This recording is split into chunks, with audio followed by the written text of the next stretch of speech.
ሰላም የዩቲዩብ ፋሚሊዎች እንዴት ናችሁ?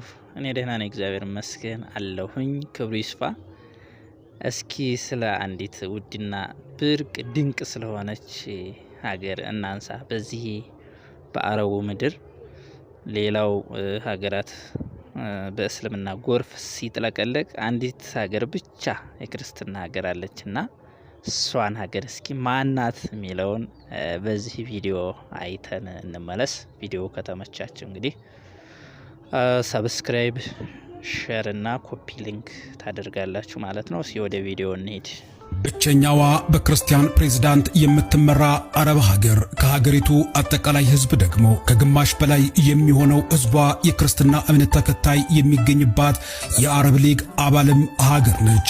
በመካከለኛው ምስራቅ እምብርት ላይ ሆና እንደ ጎረቤቶቿ ጭው ያለ በረሃ የማይገኝባት እንዲያውም በለምለም ተራራዎቿና የዝግባ ዛፎቿ የምስራቋ ስዊዘርላንድ የምትባል ድንቅ ሀገርም ነች። በአረቡ ዓለም ብቸኛዋ ግዙፍ የእመቤታችን የቅድስት ድንግል ማርያምን ሐውልት ከፍ አድርጋ እያቆመችና እየተከለችም ሀገር ናት። ይህም ብቻም አይደለም። እመቤታችን ቅድስት ድንግል ማርያም የተወለደችበት የትውልድ ስፍራም የሚገኝባት አረብ ሀገር ነች።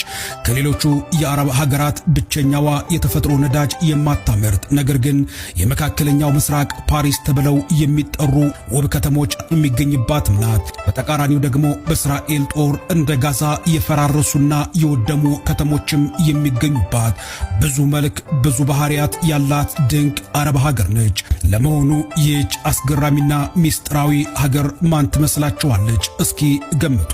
እስከ ዝግጅቱ ፍጻሜ ድረስ አብራችሁን ከቆያችሁ ስለዚህች በክርስቲያን ፕሬዝዳንት ስለምትመራዋ እንዲሁም ከሀገሪቱ አጠቃላይ ሕዝብ ወደ ግማሽ የሚጠጋው ክርስቲያን የሚገኝባት የእመቤታችን የትውልድ ስፍራን ሀገር እንቃኛለን። ሰብስክራይብ እና ላይክ በማድረግ ቆይታችሁን ከኔ ጋር እንድታደርጉ የምጋብዛችሁ ሙልጌታ ስዩም ነኝ። ንጋት ኮከብ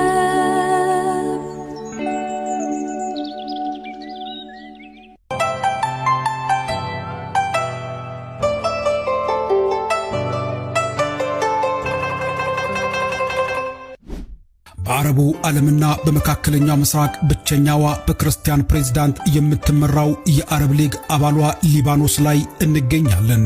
ሊባኖስ አረብ የሆነች ነገር ግን ከአረቡ ዓለም እጅግ ብዙ የተለየ ማንነት ያላት ከአጠቃላይ ሕዝቧ ውስጥ ወደ ግማሽ የሚጠጋው የክርስትና እምነት ተከታይ በብዛት የሚገኝባት ሀገር ናት።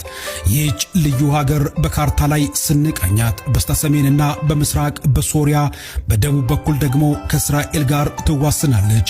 በምዕራብ አቅጣጫ ደግሞ ሰፊው የሜዲትራኒያን ባህር ይከባታል። የሊባኖስ አስተዳደራዊ የስልጣን ክፍፍል ከአረቡ ዓለም ብቻ ሳይሆን ከመላው ዓለም የተለየ የሚያደርገው ኮንፌሽናሊዝም የተሰኘው የሃይማኖት ተዋጽኦን መሰረት ያደረገ ስርዓት የምትከተል ሀገር ናት። ይህ ስርዓት በሀገሪቱ ውስጥ ያሉ 18 ዕውቅና ያላቸው የሃይማኖት ቡድኖች በሰላም አብረው እንዲኖሩና እያንዳንዱ ማህበረሰብ በሀገሪቱ አስተዳደር ውስጥ ድምፅ እንዲኖረው ታስቦ የተቀረጸ ነው። የዚህ ስርዓት ዋነኛው መሰረት በ1943 በሊባኖስ መሪዎች መካከል የተደረገው ብሔራዊ ስምምነት ናሽናል ፓክት ነው። በዚህ ስምምነት መሰረት የሀገሪቱ ከፍተኛ የስልጣን እርከኖች